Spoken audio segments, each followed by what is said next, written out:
आम परिवेश आम दायित्व आम अंचल वर्त्य वस्तु परिचालना और भागीदार अभाव एक मुख्य समस्या।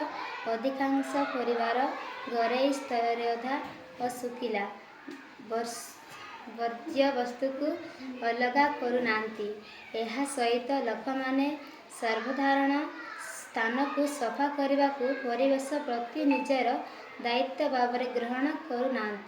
यही कारण सर्वसाधारण स्थान में आवर्जना जमा हेबा द्वारा परिवेश दूषित हेबा सह स्थानीय जनसाधारण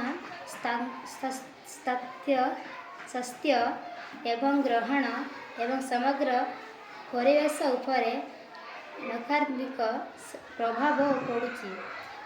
परिवेश सुरक्षा पाई एक मौलिक आचरणगत परिवर्तन तथा सामूहिक दायित्वबोध सृष्टि करने अत्यंत जरूरी। शिक्षा सचेतनतार अभाव बासिंदा मध्य वर्ज्यवस्तु पृथक्करणर परिवेशगत गुरुत्व एवं ताहार प्रक्रिया विषय पर्यंत ज्ञानर अभाव रही।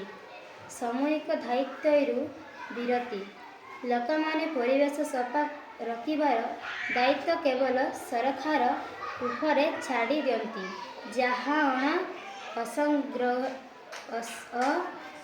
असंग्रहण मानसिकता सृष्टि करे।